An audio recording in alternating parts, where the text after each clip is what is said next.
और विदाउट। बहुत बेसिक से मीनिंग हम इनको इसके पता है। विद का मतलब हमको पता होता है साथ, विद फैमिली कार्ड आता है, विद फैमिली के परिवार के साथ, इसका मतलब होता है साथ। अभी इसको और कहाँ कहाँ कैसे कैसे यूज करते हैं ये भी हम देख लेते हैं। देखो, जब बात हो साथ की तो his son went to college with his friends, वो उसका जो बेटा था वो कॉलेज अपने दोस्तों के साथ गया था। जब मैं साथ वर्ड यूज करती हूँ तो मैं विद यूज कर लेती हूँ। इसके अलावा और कहाँ यूज होता है?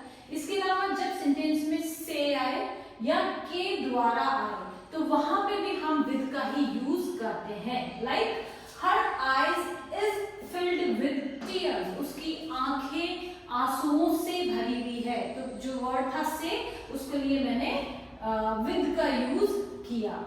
He writes with a pen, वो पेन से लिखता है या पेन के द्वारा लिखता है, तो दोनों ही कंडीशन में प्रीपोजिशन विद का यूज करेंगे। सेंटेंस को आप कैसे भी बोल लीजिए, वो पेन के द्वारा लिखता है या वो पेन से लिखता है, तो he writes with a pen। अभी इन पेन तो बोल नहीं सकते, he writes in a pen, he writes to pen, ये तो हो ही नहीं सकता, तो with a pen, से या के द्वारा की।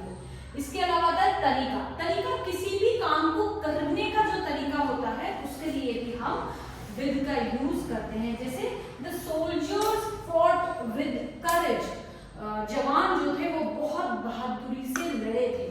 तो यहाँ पे जो वे ऑफ डूइंग था, वे ऑफ फाइट था, वो क्या था? आपका करेजियस था, बहुत बहादुरी से लड़े थे वो, इसलिए मैंने यहाँ पे विद का यूज किया है। नेक्स्ट फीचर्स के लिए, फीचर्स किसी की विशेषता बतानी है, आपको कुछ डिस्क्राइब करना है, एडजेक्टिव बताना है, तो आप वहां पे भी आप विद का यूज करेंगे। जैसे the girl with blue eyes, वो लड़की जिसकी आंखें नीली हैं, वो लड़की नीली आंखों के साथ, उसके बारे में हम बात कर रहे हैं। तो जब हम इसकी फीचर्स बता रहे थे तो मैंने यहाँ पे विद का यूज करा। अब बात करते हैं विदिन की।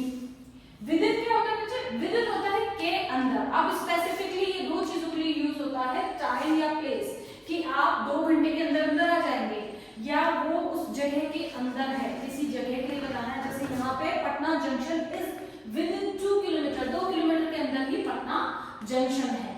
तो यहाँ पे आपने प्लेस के लिए भी विदिन का यूज करा और टाइम के लिए I will come within this month, मैं इस मंथ के दौरान ही आ जाऊंगा। तो जब मैं टाइम और प्लेस को डिस्क्राइब करती हूँ तो वहां पे प्रीपोजिशन विदिन का हम यूज करते हैं। Next without. विदाउट क्या होता है? विदाउट का मतलब होता है के बिना या इसको छोड़ के। ये बहुत इजी है, बहुत बेसिक है, डे टू डे लाइफ में हम बहुत कम मिलते हैं। A woman cannot live without a man, एक औरत आदमी के बिना नहीं जी सकती है। तो के बिना या छोड़कर जब भी आप बोलेंगे तो उसके लिए आप इंग्लिश में विदाउट का यूज करेंगे। Next, one cannot write without pen, एक व्यक्ति जो है, कोई भी व्यक्ति पेन के बिना नहीं लिख सकता। तो इस तरीके से हमने 3 प्रीपोजिशन करी, विद, विदिन और विदाउट। विद का मतलब होता है साथ, विदिन का मतलब होता है के दौरान और विदाउट का मतलब होता है के बिना।